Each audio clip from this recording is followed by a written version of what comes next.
Hi there. This is a video to show you how to use the strumming worksheet that I created for you. Looks like this.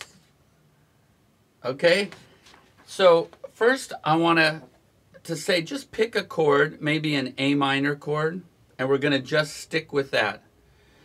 And the first thing I want you to do is even strokes up and down, and that's what those arrows mean. Down, up, down, up, down, up. And we're going to think to ourselves evenly, and 1 and 2 and 3 and 4 and 1 and 2 and 3 and 4 and.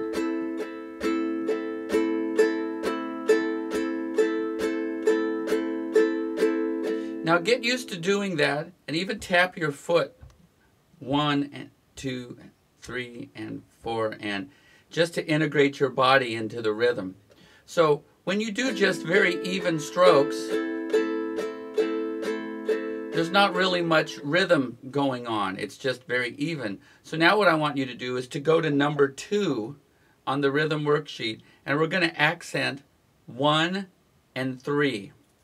And so to do an accent, you either play a little harder or you play everything a little quieter. The point is you want to accent those beats that I have indicated. So you could try it like this. 1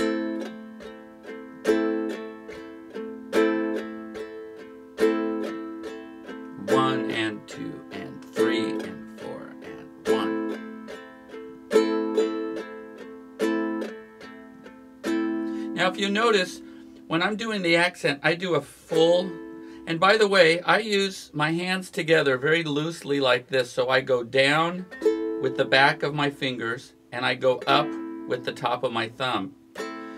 And when I do the full accent, I strum all the strings. And when I'm doing the unaccented beats, I tend to just hit a couple of the strings. The point is I want to make a difference.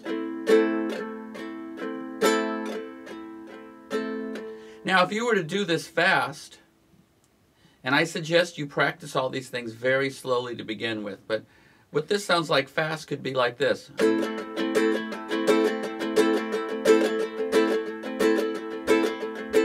Now somebody knows where the beat is. Da da da da da da da da da da da da. Now try to keep your strokes even instead of. That's a good rhythm also, but don't do that right now. Let's keep things very even. So that was number 2, where you accent 1 and 3. Now let's try a different thing. On exercise number 3, I want you to mute your strings. So again, I'm only using an A minor chord. And the way I'm going to mute this is I'm going to strum it and put my hand on it in the same motion. So you don't do anything special to mute it, you just deaden it as you go. So what we're going to do is we're going to mute on 2 and 4. So it's 1 and mute and da da mute.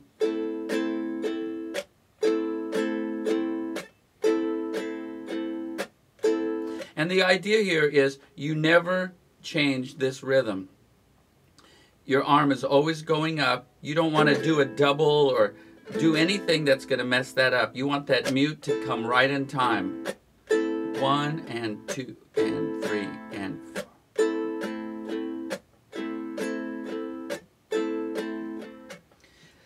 So what that sounds like fast, when you really get that even and uninterrupted, when you do that really fast, it could sound like this.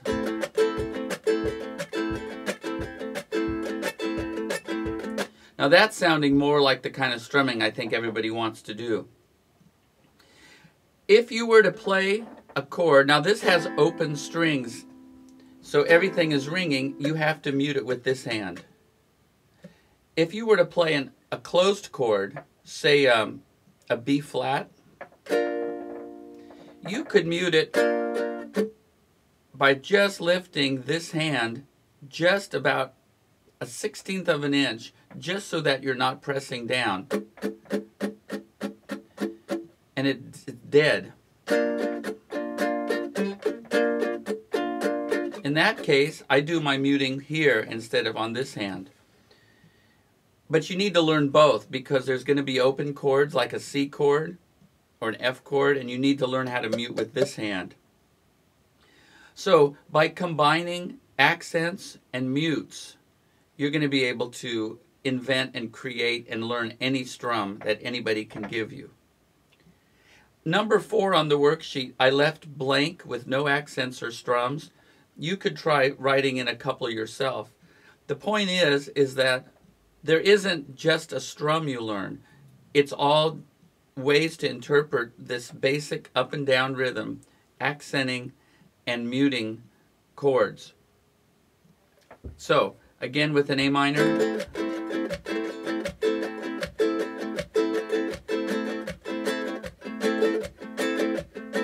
That's a combination of number 2 and number 3. I'm accenting and I'm muting.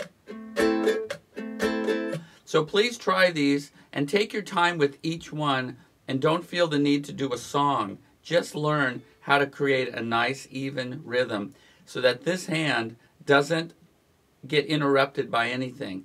And when you start to learn how to do that without even thinking about it, that's when you'll start to be able to play songs and incorporate your rhythm. So I hope this has helped. Please let me know if it has.